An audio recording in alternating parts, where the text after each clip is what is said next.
Welcome to the My Leadership Journey. I was going to mention that this is the last of My Leadership Journey series. We saved the best for last, I believe, right, John? Hope so. We're pleased to have John Szabo, as Christine mentioned, join us today. In our audience, we have, the number keeps going up, but we're expecting about 100 people here today. And there must be all fans of yours, John. So we have a wonderful leadership program. I'm very pleased to work with Christine on bringing this program forward. We have a cohort of about 60 people total in this year's program, new leaders as well as leadership cohort, and then our leadership challenge folks. So welcome to all of you who are joining us as well. I'm going to give a little bio of John. John and I have known each other for a few years, but that aside, John, as you know, is the city librarian or CEO of the Los Angeles Public Library, where he serves over 4 million people. He personally serves over 4 million people at the library.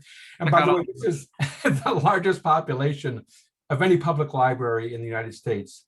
The library has a central library and 72 branches and a staff of over 1,100 FTE. John's background, he has his BA from the University of Alabama and his MLS from the University of Michigan, and spent his career primarily in the southern US before coming to Los Angeles. He served as the director of the Atlanta Fulton Public Library System in Georgia. John, in addition to his day duties as the city librarian in Los Angeles, he is also chairman of the board at OCLC, the Online Computer Library Center, and also serves on the California Humanities Board.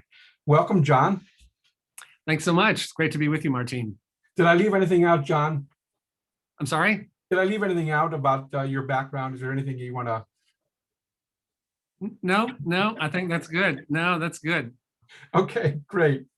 Well, John, as you know, this is about leadership, that we're interested in knowing about your leadership journey, how you ended up where you are now, and I'm assuming your journey is not over yet. We would like to know, we'd like you to share with us how you ended up as director of one of the largest libraries, municipal public libraries in the United States. How did that happen? Wow, it's been an incredible journey. It's one that I feel very fortunate to have traveled. It started with my very first job. I've actually only had one job not in a library, and it was as a part-time public radio announcer when I was an undergraduate. And I did the weather and station identification during NPR or National Public Radio programs, Music from the Hearts of Space and the Chicago Symphony Orchestra. And wow. Yeah, it was kind of fun. But started as a teenager with my first job at a community library, and just was fascinated to be, in that little bitty library behind the scenes, and loved it. But then went on as an undergrad and was a banking major actually in the business school, and came after about a couple of years to really determined that this was not what I wanted to do. It was, I didn't feel passionate about it. I didn't feel committed to it, and shifted over to a College of Communication and actually became a broadcast film major, and was really in my mind heading toward a career in television, and actually had the opportunity to do that at the smallest market in the nation, which was in Tuscaloosa, Alabama. And as a part-time job, and that was my fork in the road. And I said, no, I've been accepted to the University of Michigan Library School, and went on to do that, and had in the interim had some part-time jobs here and there, working in both public libraries and at the university library. And Michigan had this great kind of a fellowship program with all of their residence halls had tiny libraries in them, and they appointed a master's student to be the head librarian, and you lived in the hall, you were on residence staff, you were an employee not of the university library, but of the Department of Residential Life. And it was really like being a public library branch manager. You were responsible for programming and acquisitions, and even cataloging and managing the staff. And it was really a great experience. And when I went into library school, because I had worked in the interlibrary loan office back as an undergrad, my goal in life was to be a interlibrary loan librarian at a small college library. That was my dream. And to be honest, there's a little piece of me that still wants to do that.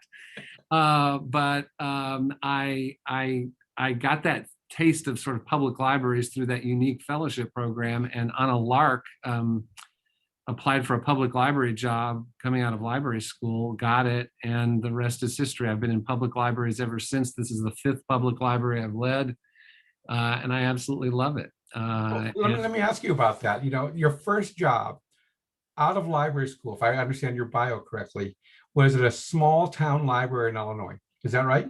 Yes, it was a town of about 8,000 people. You know, they were looking for someone, you know, with the ALA accredited masters, and you know, it was kind of it looking at it on paper, it seemed like the middle of nowhere. But when you go to a town of 8,000 people, you realize that the middle of nowhere is the town of 2,000 people, or the small place of the crossroads that has 100 people, and the town of 8,000 people is the center of everything. And yes, and John Mormon, who you may know, he was head of Cumberland Trail for the multi-type library cooperative in Southern Illinois, middle of soybeans and corn, was sort of doing the sort of advanced interviews for the board at ALA in Atlanta. And that was back when the placement center used little bits of paper, and the applicants would put papers of interest in the little box for the employer, and the employers would put little pieces of paper, and it was sort of like that kind of a matching game. And you know, it wound up working out beautifully. I was there 3.5 years, absolutely loved it, learned a lot, and I've loved this field ever since. I think you were just in your young 20s at that time, right? You were just a baby. I was. You must have learned something about leadership, or you brought some leadership skills into that, or else they wouldn't have brought you in. Did you already have a kind of philosophy of leading or of leadership, and what is that? Well, I think that, you know, I had managed a teeny tiny budget coming into that job, but I had not worked with a board before. It was in those 3.5 years that I learned about, and honestly, looking at all the boards I've worked with, some of the biggest challenges were actually with that board. But it was truly a great experience. I think the thing that I really took away from my time there was the importance of, and I guess this is kind of a philosophy, but the importance of sort of wearing the mantle of the organization and even of the place. You know, as you know, when you're public library director, you know, in that job, I was the Robinson person, and I love nothing more than to go to other parts of the state or meet with other library directors and be the Robinson library guy. And of course, within local governments, you're the library person. And I love being the library. To this day, when I'm at City Hall of LA and I'm the library person, I love wearing the library hat. And I guess I learned that was something that I embraced and loved. And also it's about trying to set an example for everyone in the organization to kind of feel that way and to own it, and to sort of carry on the philosophy of the organization. And I, you know, really love that. And also just the ability to, and how necessary it is for a leader to be able to answer the question from kind of a 60,000 foot up in the air perspective. What are we doing here? You know, what is the bottom line? What are we really trying to accomplish on a day-to-day basis, year-to-year basis through this institution that is, in that case, the Robinson Township Library, or the LA Public Library. Okay, that's I was fascinated by your comment about working with the board, and you know, in my experience, there's always somebody you have to be accountable to, right? And boards are certainly one group. Sometimes you work, as in your case, we work for the mayor. So in terms of working under somebody, as much as people like to think that, well, I'm a director, I can basically do what I want. That's typically not the case, right? How do you kind of balance your ambition, if you will, in your profession, wearing the cloak, as you described it a moment ago, and then also working within that organizational culture that's usually the tone is set by either your board or the mayor or city council? How does that work for you? Well, it's you it's understanding that there is a great constellation of stakeholders, and all of those stakeholders have different interests. And it's understanding where those motivations lie. It's making certain that it's also thinking about yourself in the role as, here in LA. I just think of this as a great, unbelievable privilege that I am able to be the city librarian at this moment. And there have been 19 that have gone before me, you being a wonderful one of them. And how am I working with all of those stakeholders going to steward the organization? And it's not just about, the vision, honestly, of mine or the mayors and the city council, our staff, the people that we serve, all of our supporters and friends of the library. But it's doing it in such a way that will make certain that the institution is strong and that the foundation is strong, and that this institution that has been here since 1872 will be here 10 years from now, 20 years from now. And that sometimes means making different decisions. It means thinking about things differently. But there aren't many institutions in LA that have been around that long and that are so trusted and loved and invested in. And part of being that leader is understanding that constellation of stakeholders and trying to lead the organization and its resources in such a way that it'll be sustainable. I was talking to somebody recently, John, about the role that leaders have in shaping culture within an organization. And this person actually said that they thought that was the most important thing that they needed to do as a leader within the organization. And sometimes you inherit a culture that is, just fine. And sometimes you have a culture that maybe needs some work. What did you find when you became director at LA Public? Well, I came at a very fortunate time to step in, and I have come into other positions at incredibly challenging times. And every organization, has varying needs, and that's part of making a decision about where to go and what your next step is understanding yourself and where your strengths and weaknesses are, things you want to exercise and do better at, and looking at where that matches with the institution. But with LA, I came just after Measure L passed, which was a tremendous achievement, not only financially, but honestly, it was a very loud voice of support, a very tangible, real, loud shout of support from the people of Los Angeles that said our libraries are important. They're important during tough times of recession, and we believe in investing in them so much so that we're going to vote in favor of this ballot measure. And to be able to carry that, I still talk about Measure L to this day, and it's been quite a number of years, just over 10 years actually. And so I found a great deal of energy, a great deal of enthusiasm. I found a city that had a very expansive and progressive and broad view about the public library. I don't find myself having lots of conversations about the relevance of public libraries, but rather, oh wow, here's this crazy idea that we can do. I learned very quickly that here in LA, people have an idea that any crazy idea can take root, and it's a beautiful thing about Los Angeles and perhaps even California, but that's incredibly energizing. So that was a wonderful environment to come into, and really to think about how to use these resources in a meaningful way. And that's honestly continues to be a great responsibility and a challenge to make certain that we're using those resources. And our budget went from 88 million to the budget that we're starting with on July 1st is 218 million. And so that is incredible indeed. And, we don't take that lightly. And I try never to be in front of a group of Angelinos without saying thank you, and spending them for the greatest benefit of the people, and spending them in an equitable way as well. Well, that's interesting. The Los Angeles area, having grown up there as a kid and then coming back to work there for a period of time, there's actually many LAs. The valley is not the city downtown, and the downtown is not, this Watts Compton area. There are many. So, how do you weave that all together?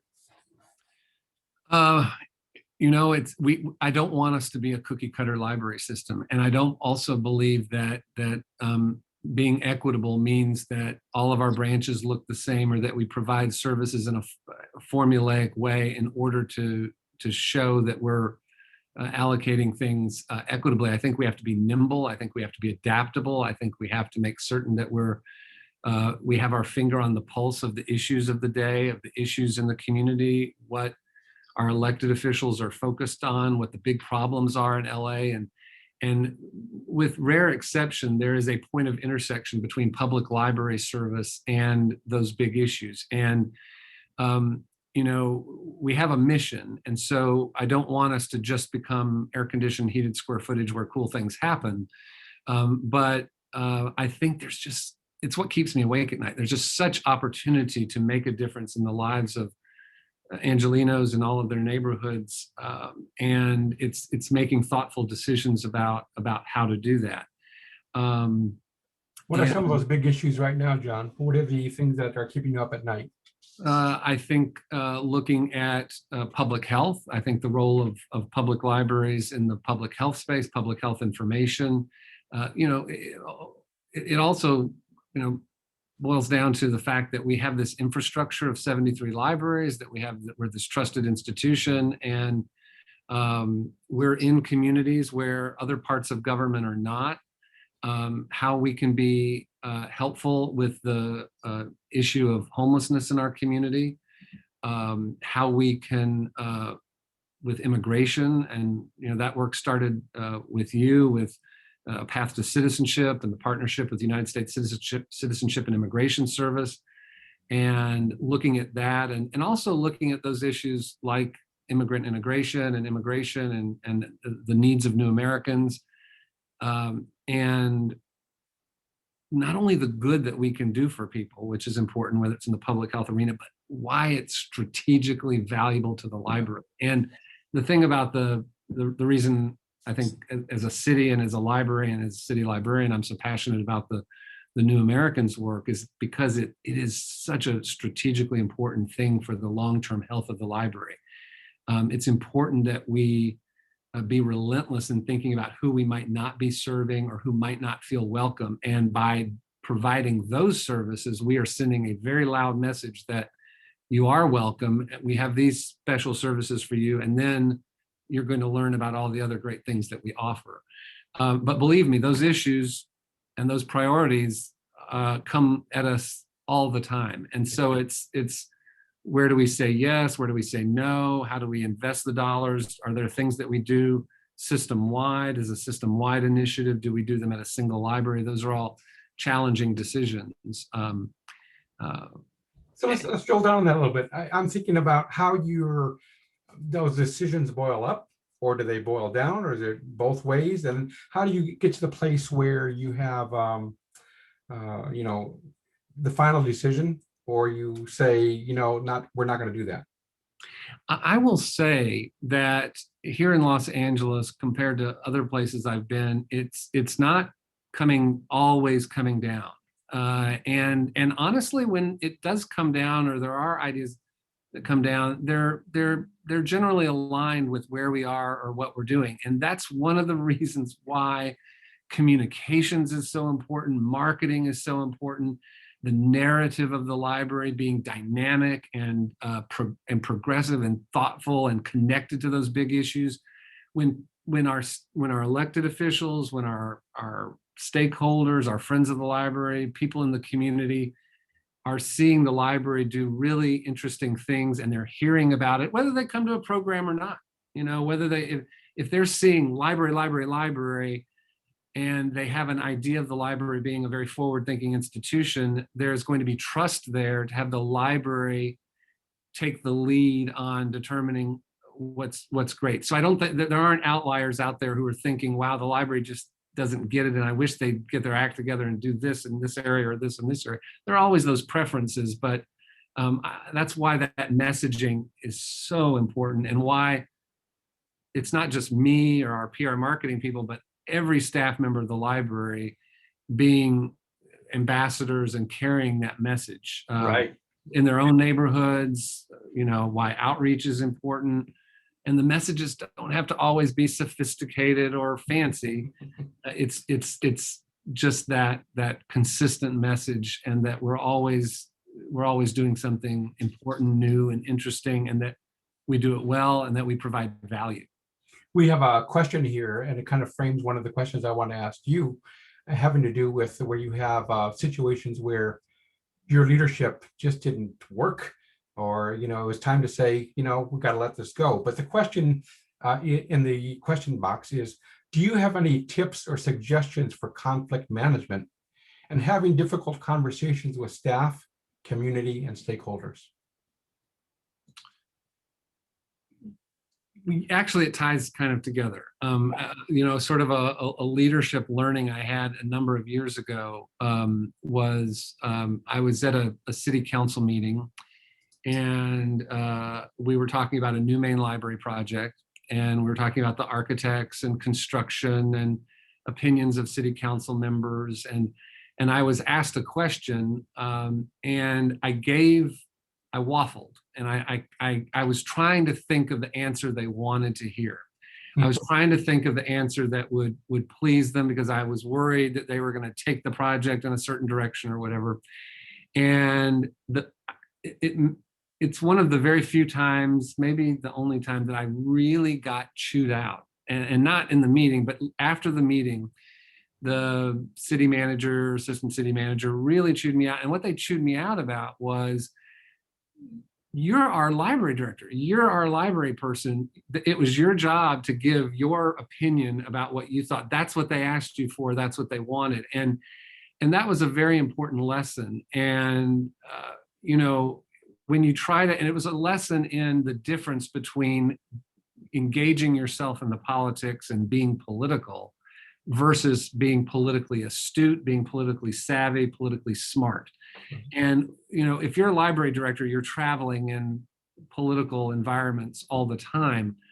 But, if you establish yourself as a person of honesty and integrity with, offering your professional opinion, you can always defend that. You can't defend arguments that are not, that are made for political reasons. And so I think that's really key. And that's key when you're having conflicts with an elected official who may want to do something that's different, to say, well, I completely respect that, and I love that you want to do that thing through the public library. Yay. However, this is kind of how I see it and how we see it at the library, and this is where the concern is.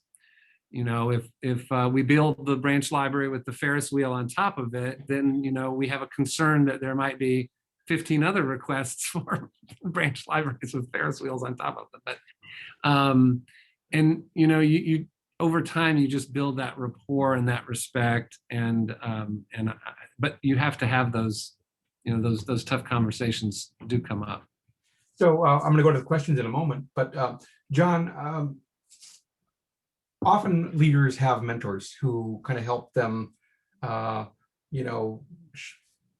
become better leaders. Okay, and I wonder if you've had some mentors in your professional career, and if you care to name them, fine. If not, or maybe you haven't had any. I don't know.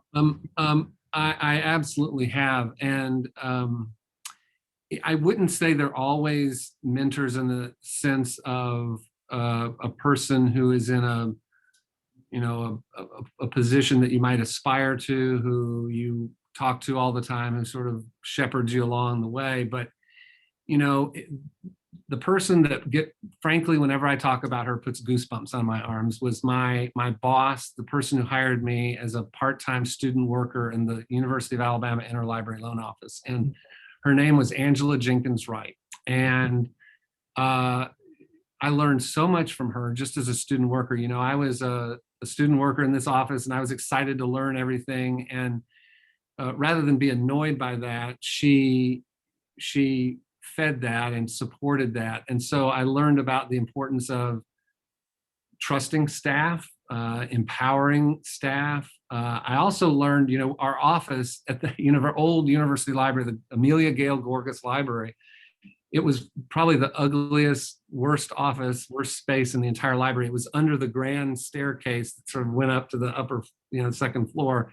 And, there was a roof line that was like this through the office. And Angela and Eloisa and another person named Rosetta Royal were the staff in the office, and then there were student assistants. And I learned that small can be mighty there, and we really delivered a lot for faculty and students and graduate students at that university. And I was really, I played a very, very small part of it, but I felt very proud of that. And just watching her and how she interacted with university staff and how she was as a supervisor just influenced me tremendously. And then, in library director land, there are just so many, and these are people, but Raymond Santiago, who was the longtime director of a children's librarian by training and director of Miami-Dade Public Library. And, we were mentioning, I think before, about Mary Dempsey, the director, commissioner of the Chicago Public Library, who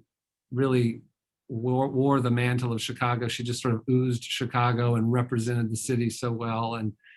And Luis Herrera, a friend of yours, just a dear, good person that also, is one of those people that his decisions, his leadership, how he thinks about the library, it's always coming from a good place. And I think that's really important. And I've always admired that. And there are so many. And I also think it's important to look to as examples, people that work with us, frontline employees and all as well.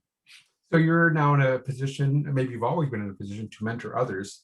Is that something you are consciously doing or have done? I think over time, I think more about it as intentional, but I think a lot of it happens just organically and unintentionally. But it's the challenge in a large organization like LAPL, as you know, is and there's a little bit of this transition for me when I went from director of the Palm Harbor, Florida Public Library to Clearwater. It was a one library with 25 staff. And at that library in Palm Harbor, my fingertips could touch all parts of the organization. And at Clearwater, it was about 125 staff, 5 libraries. There were things that happened that I couldn't affect or touch. And, that's a real shift in leadership and in management. And in an organization with, you mentioned 1,100 full-time employees, and when you think about people, it's many more than that. There are fabulous staff that I will not know immediately. And it's how do, as city librarian, I create with our team an environment that allows people to blossom and flourish. And instead of me sitting in this office saying, gee, the people that would be really great in this group or this committee are so and so and so and so.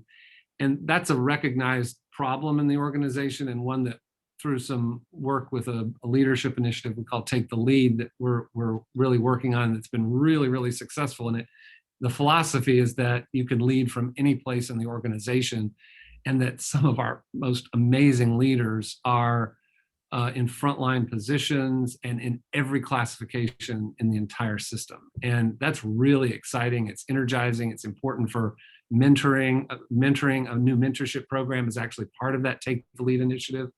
But it's making certain that people get seen and discovered and have those opportunities. Great.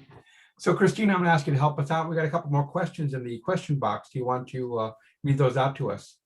Sure. So Melissa said, great talk, John. A few years ago, the LAPL Foundation sponsored a tour of other libraries around the country for some of your staff. What were the takeaways, and were you able to implement any of them at your library? Yes, I think what you're referring to there is a special grant that was actually, this may have even bridged our tenures, Martine, but it was a leadership fellow program, and it gave the opportunity. A component of that was to travel and to have it was a small group who participated in that program, to be able to visit other libraries that we were able to identify as libraries that were doing innovative and creative things. And it was a great experience. There were some great learnings. I remember Hartford being one of them, learning about their work around citizenship and immigration work. I believe some of the public health work that we learned about came from Pima County, and there were some other libraries in there as well. And that's a really, really important thing in an institution like LAPL, is that in a big organization like this, we can experiment a lot, we can learn a lot, but we don't have all the answers. And I said this from day one, is that we cannot be insular. We cannot only look at ourselves. We cannot only think that, we do some really cool things at LAPL, but we haven't got it all figured out. We can always learn from others, and we can learn a lot from others. And that's kind of where that thinking of visiting those other libraries came from. And that's another reason I think it's so important for our staff to be professionally engaged, so they're out there in the field. There are things that small libraries in Iowa and Mississippi are doing that we can learn from here in LA. So it's not just big libraries teaching small libraries. Having led a library serving 8,000 people in a small town in the middle of soybean and corn in southern Illinois, I certainly know that. And I will also add, if I may, that's why I think LAPL and libraries like ours need to be involved in organizations like CLA.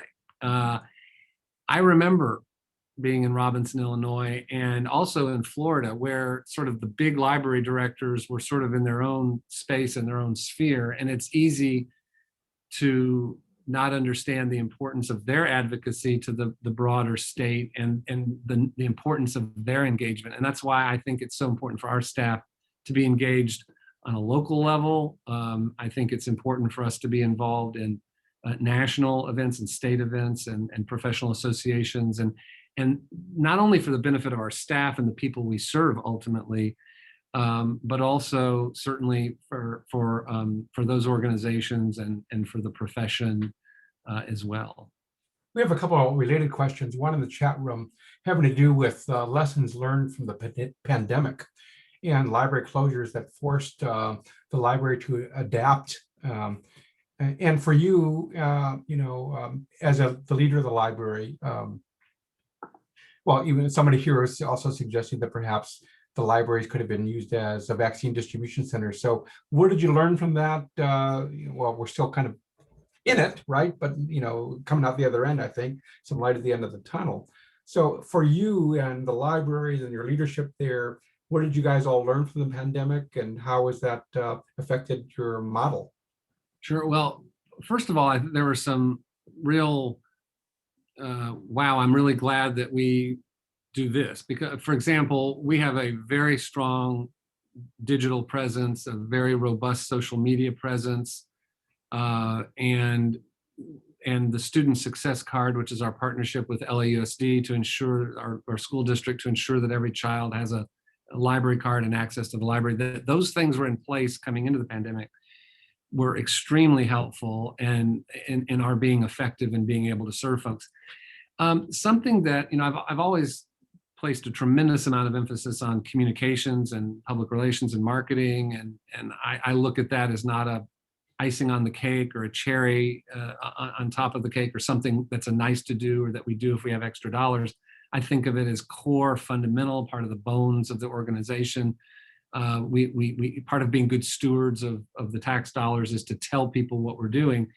But I will say that during the pandemic, the importance of communications internally with our own staff was really highlighted in a very acute way. And early on, I began sending regular messages, multiple messages each week, and it's a couple of messages a week now, with just lots of information about what's going on. And in the early days of the pandemic, as we all know, just having a communication saying, this is what's happening, this is where we are, this is what we don't know, This is what's unknown right now. This is what is known. I think was important. It was reassuring. It helped people understand sort of where we were in everything. And so, and it also served as a tool to recognize staff, and it's been very well received, those messages and other communications we've had internally, as well as public communications. So that's been a really, really important thing. And then also all of those innovative and creative things that our staff did as a response to the pandemic that are wildly, and every library is dealing with this, I know, that are wildly popular is everyone wants those now to continue. How within, a finite amount of resources do we respond to that demand? And that's something that I think every library is going to struggle with and deal with. Are And you also talking those about needs- your, I'm sorry, go ahead. No, I was just gonna say, and those needs like job hunting and training and workforce development and education, things like that we do in the lifelong learning space, I think it's going to have a few extra exclamation points coming out of the pandemic, and how we will effectively respond to those things as well, because there'll be an expectation that we do that. Right. So are you going to be changing anything as a result of that? Or maybe it's too soon to say, either in your communication or in the programs you just outlined?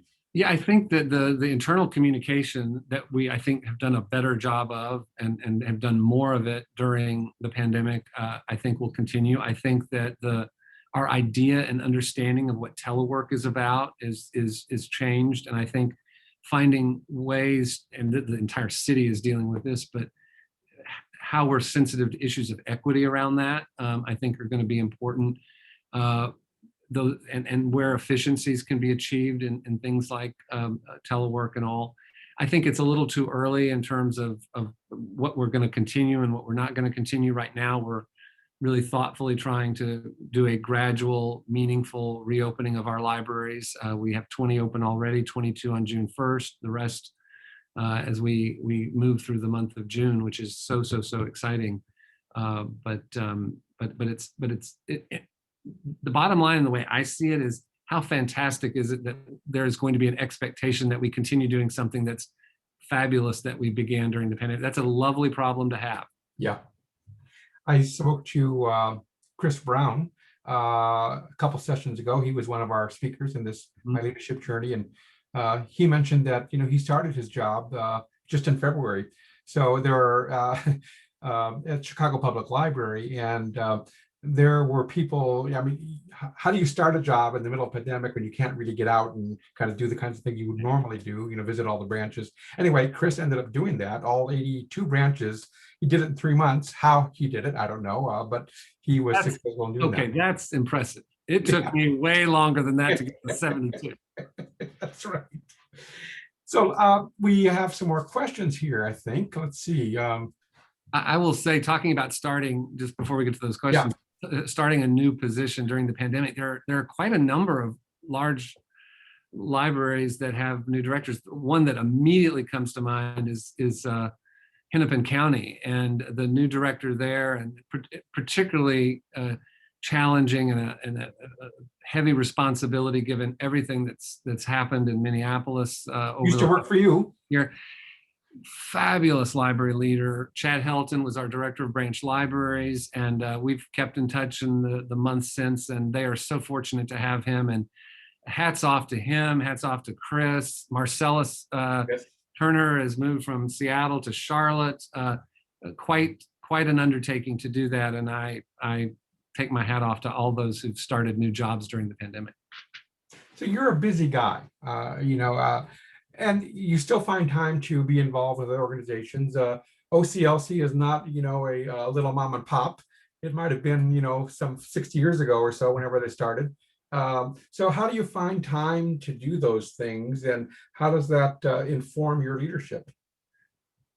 Well, it's you make time, and the bottom line is it's important that it's good for the Los Angeles Public Library, and not just my involvement professionally, whether it's on the California Humanities Board, which is an institution just very infused with public libraries, which is a wonderful thing, and why I think it's important that that public library leaders are part of that board. And I'm delighted that Sky Patrick, my counterpart at LA County Library, has joined that board and will be a fantastic library voice on that board. But it's about that library voice in organizations that might not be library related, but also a library.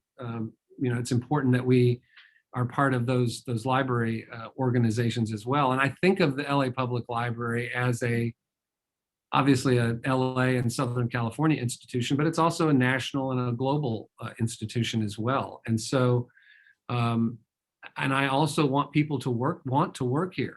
And by our staff being involved and my being involved and speaking at conferences and sharing the things that we're doing that we think are interesting that people might want to hear about, is all part of, honestly, building the LAPL brand and spreading the word about what we're doing. And I think making us a desirable place to work, and maybe other libraries might be able to learn something from us as well. One of the things that I find so incredible and just wonderful about LA and coming to LA, and it's not only true for LA certainly, but is that here, our stakeholders, including the mayor, including elected officials, look at things that we do that might be able to have a ripple effect beyond the boundaries of our city.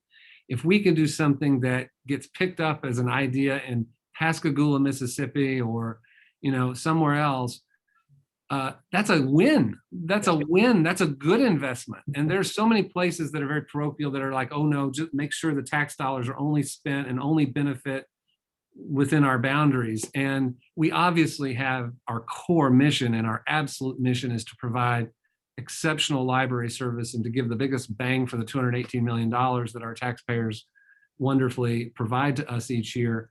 But when we're able to go beyond that, it's considered a good thing. And I just think that is such a wonderful way to think about that investment that they're making in their public library. Speaking of the notoriety of this LA Public Library, one of our questions here in the chat box is from Kelly Chung, and she said, the last time she heard you, or maybe it's a man, heard you speak, you told the story about finding a piece of LAPL history in Arizona.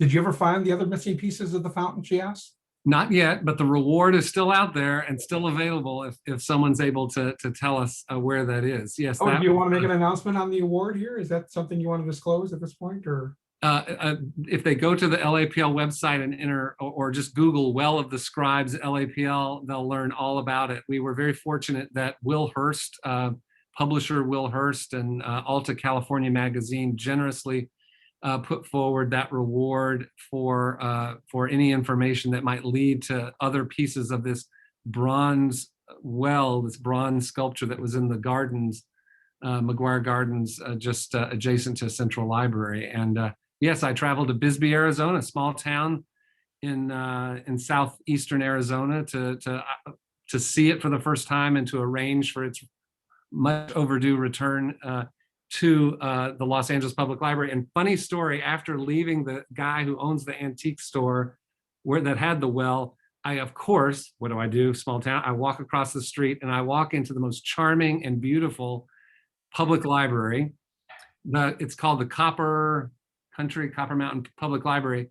And I walk in, I say hi to the person at the front desk. And the first thing she says to me is, she goes, do you know that we're the small rural library of the year? And she shows me the Library Journal article about them that just came out that day. You couldn't write it any better. So I get the chance to, applaud her and the great work of their library. John, I don't know why I'm thinking about this, but there was a TV series out a while back, maybe it was a movie, The Librarian, right? Yeah.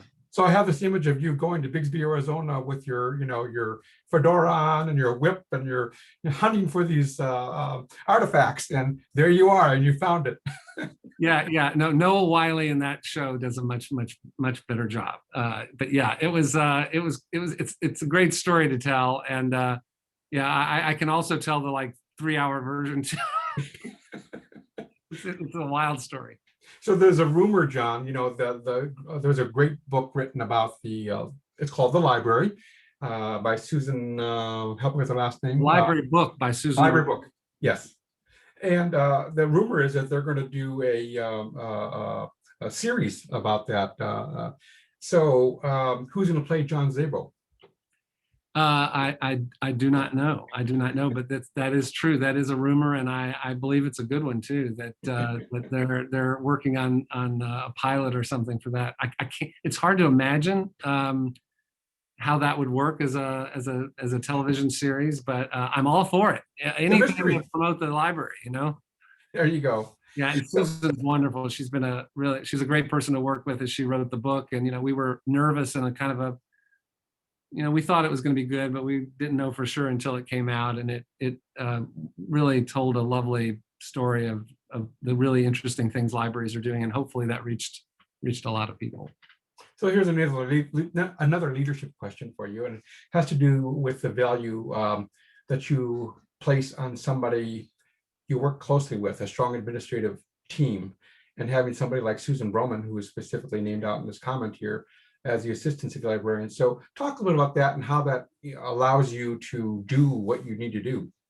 Oh, it's incredibly essential, and Susan Broman is just absolutely exceptional. And it's not just me that feels that way; it's our staff. I regularly hear our staff say incredible things about her. She's a really great leader, empowers our staff, a great advocate for our staff. And the needs of this job as city librarian, the balance of external involvement and the need for me to be outside of the organization at City Hall, talking about budgets, sometimes fundraising, things like that. It changes. Sometimes I'm needed more internally and externally, and having really an exceptional administrative team who also frankly wear the mantle of the organization and feel passionate about the mission and own it, and is critical. And she certainly leads that, and I'm immensely lucky to work with not only her but all of our administrative leaders and all of our mid-level management and frontline staff are fantastic.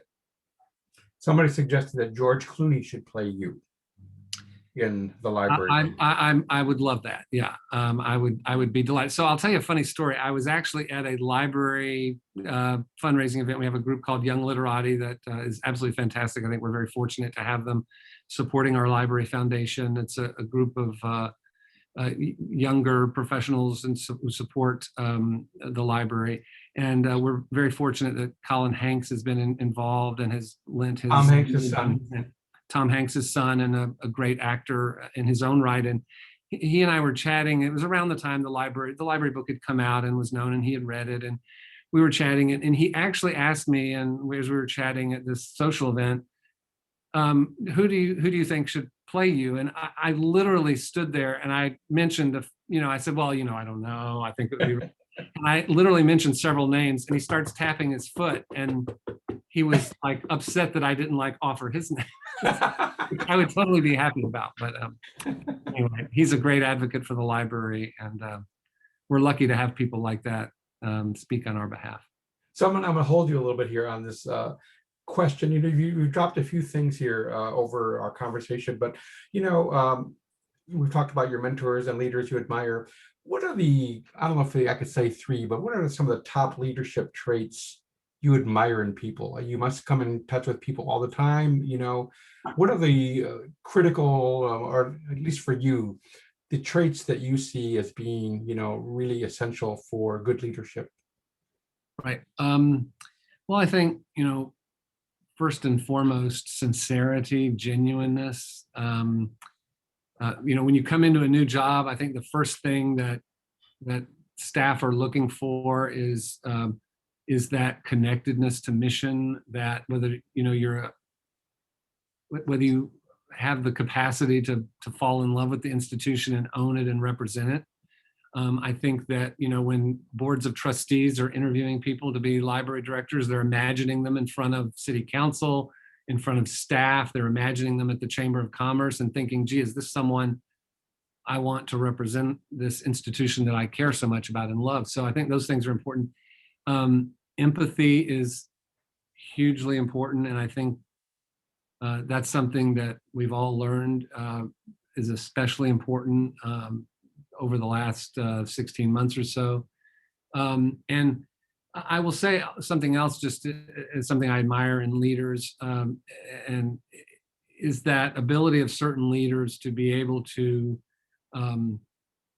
understand where the field is heading, and to have that sort of that special sense of what's around the bend and what's on the horizon.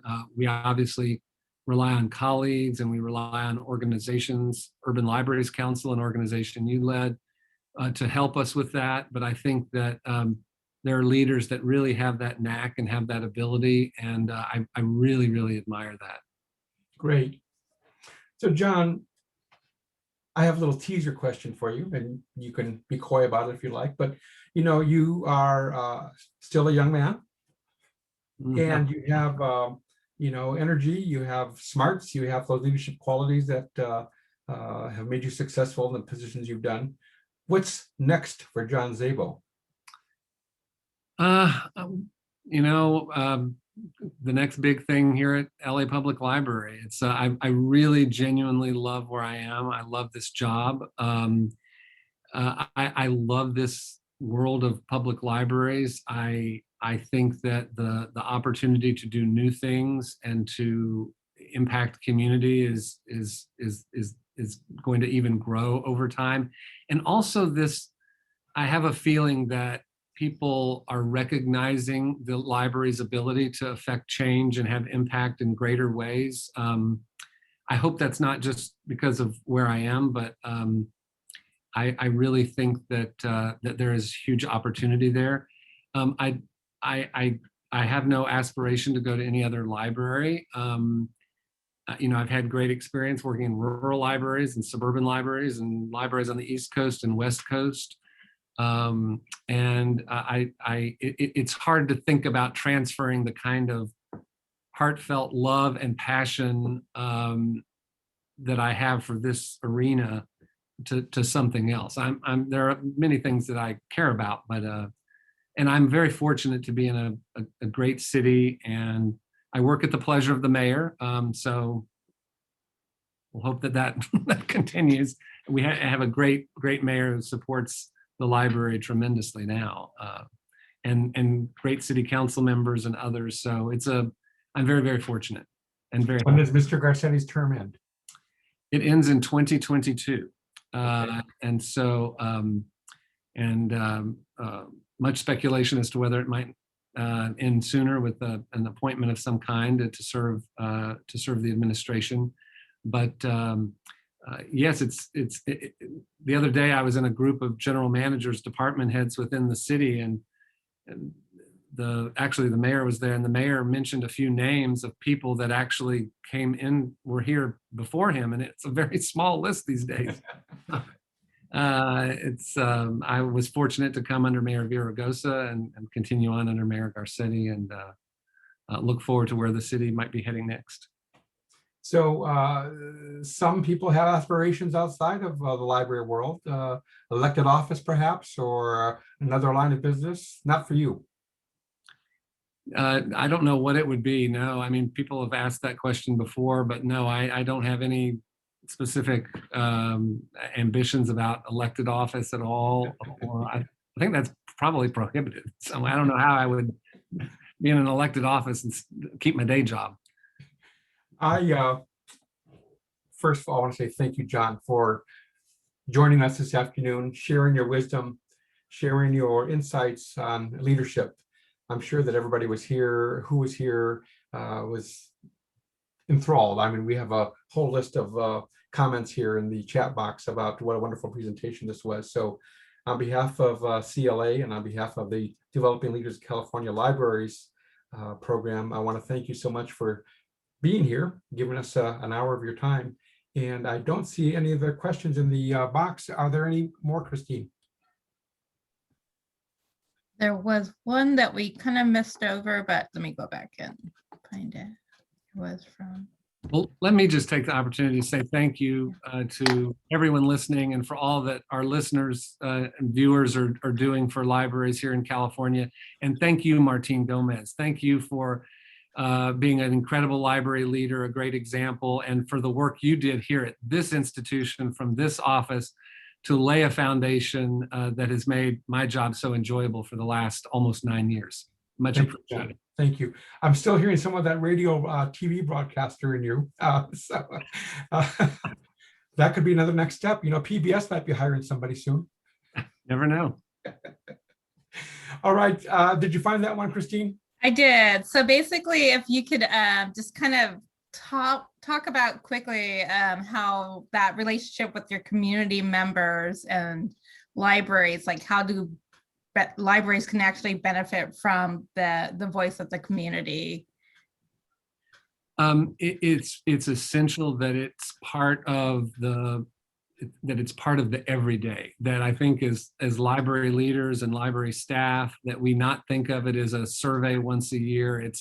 It's really important for not only me, but for all of our staff to really have a sense of the community, the demographics, the needs, and for us to be willing to change and to be nimble. And you know, one of the things that I think well of in library land, however, we can obviously do a much better job of it as well, is relentlessly thinking about barriers to service, who we're not serving, where there is inequity, not only thinking about our staff being representative of the communities that we serve and being proactive and creative in recruitment, but also thinking about the environment that we have within our institutions so that we are retaining the diverse community that we're hiring within the institution, and that we look at not just, you know, it's easy to think about those things as just the people in the institution, but to look at things like collections and programming and procurement, and look at all of those things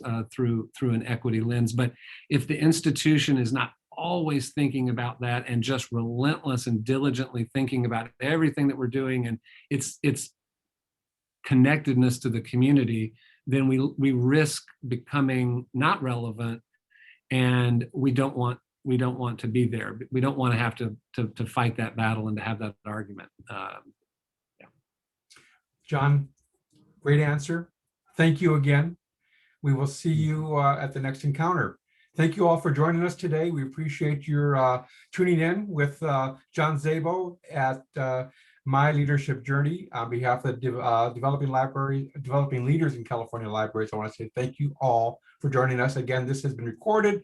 It'll be posted on our website. Thank you, Christine. Thank you very much, John. Take care. You. Thank you all. Thank you, everyone.